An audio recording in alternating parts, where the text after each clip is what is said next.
um grande resultado, uma grande vitória, uma grande atuação. O momento do Cruzeiro, o Arthur Jorge, fica parecendo que ele está aí há um tempão, né? Mas não está, né? Teve aquele período ali de data FIFA, o jogo com o Vitória, o jogo com o São Paulo e agora o terceiro jogo, né? Então tem muita coisa para ele arrumar. A parte física do Cruzeiro, isso vai precisar de mais tempo ainda.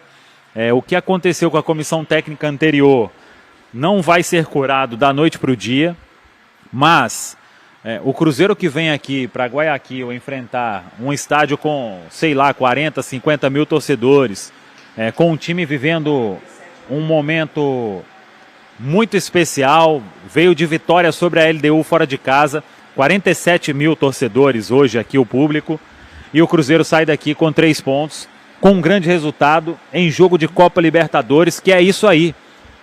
Dificilmente você vai conseguir aquela atuação de show, né? Ainda mais porque a gente não está pronto, né? E o Arthur Jorge vai ter muito trabalho, mas eu saio daqui muito feliz, com um grande resultado, e isso, claro, né, tem que significar para a sequência, para ganhar confiança. Você sai de um jogo em que você não leva gol depois de ter a goleada para o São Paulo, com muitos jogadores se destacando, né? E claro, um ou outro mal, mas o coletivo ele se sobressaiu. E como disse o próprio Arthur Jorge, o Cruzeiro criou oportunidades para fazer mais. Era para a gente estar aqui falando de Cruzeiro 3-0. Seria exagero? Eu acho que não. E não vi assim o Cruzeiro tão ameaçado de levar um gol, porque a defesa estava muito bem formada, né? E a gente ainda com desfalques importantes, o principal, o Lucas Romero, e a turma conseguiu fazer aqui uma partida bem competitiva, como tem que ser.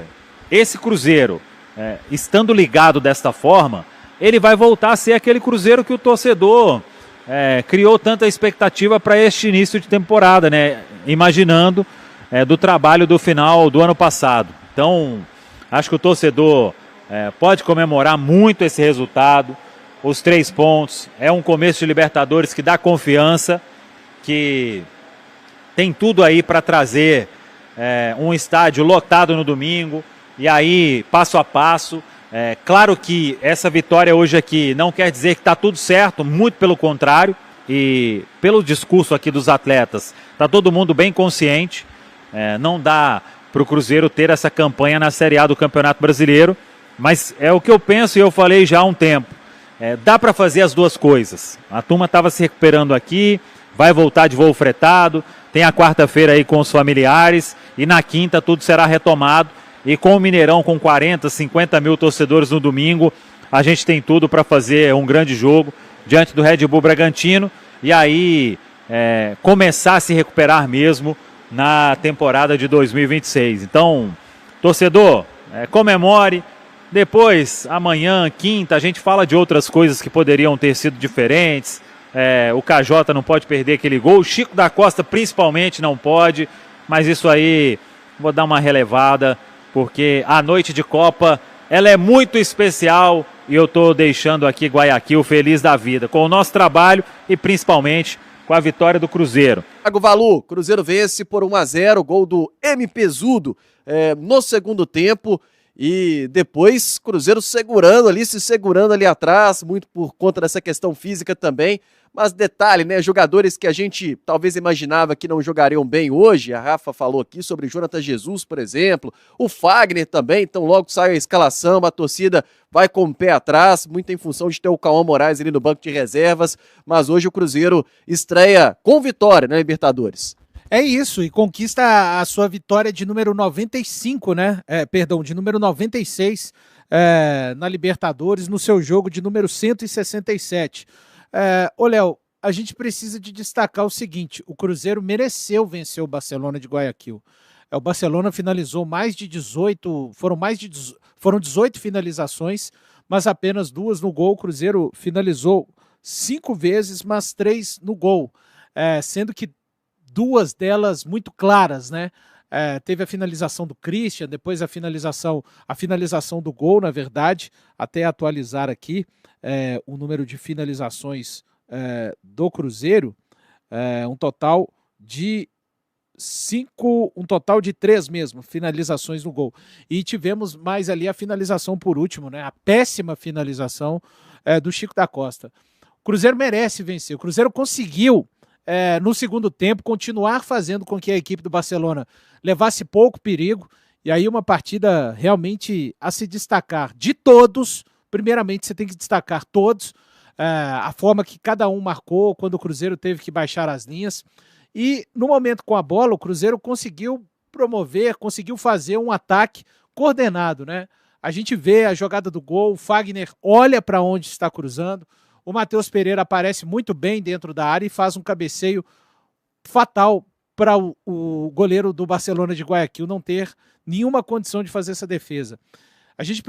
Eu preciso de destacar aqui a capacidade física do Cruzeiro. É claro que os jogadores terminaram extenuados, mas o Samuel relatou. Estava uma temperatura de 30 graus à noite lá em Guayaquil. E eu acho que o Cruzeiro suportou muito bem fisicamente, até além do que eu imaginava que ele pudesse suportar. Óbvio que a gente viu jogadores saindo num estágio assim, de cansaço extremo. O Gerson, o próprio Jonathan Jesus, mas de resto o Cruzeiro de fato suportou muito bem. E eu acho que um dos fatores que ajudaram o Cruzeiro a suportar bem foi a sua organização. O Cruzeiro foi muito organizado, linhas muito próximas. Depois que o Caio Jorge deixa o jogo com a entrada do Chico da Costa aos 28, o Cruzeiro que marcava num 4-2-3-1 passa a marcar num 4-4-2, aí a gente vê as duas linhas de 4 claramente, né? Fagner, Fabrício Bruno, Vidalba e Kaique, Wanderson, Lucas Silva, com o Matheus Henrique, que substituiu o Gerson, e do lado esquerdo aqui, fechando o lado esquerdo, o Christian. Como eu posso esquecer o Christian? Partida gigantesca. E o Chico da Costa e o Matheus Pereira, que cresceu muito com o gol, mas eu achei por bem não votar nele como melhor em campo. Ele foi o herói do jogo, ele fez o gol da vitória dos 3 pontos. Mas a partida como um todo, eu acho que o Kaique jogou bem mais do que o Matheus Pereira, mas foi uma vitória merecida. Esse elenco teve capacidade de suportar a pressão, mas todos se ajudando muito, né? Todos sempre se ajudando muito, todos muito próximos.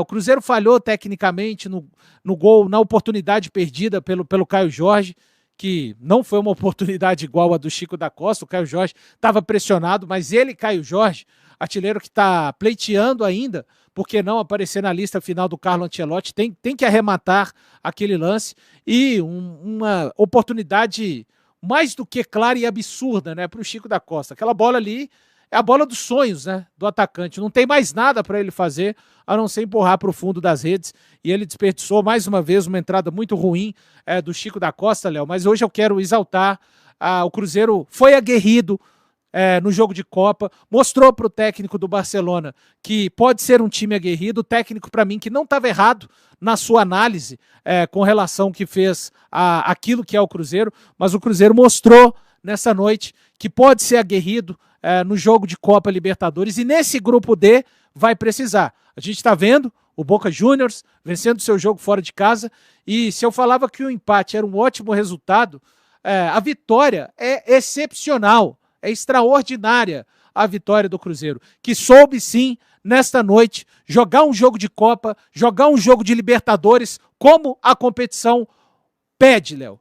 Mais uma amostra de que esses jogadores são capazes, só que é necessário repetir isso em mais jogos na Copa Libertadores. E só a título de curiosidade, o Cruzeiro, que já havia vencido fora de casa Tombense, Betim, URT e Pouso Alegre, vence hoje para valer o Barcelona fora de casa. Por que eu estou falando para valer? De todos esses adversários, uma partida realmente grande para se vencer fora de casa é essa do Barcelona de Guayaquil.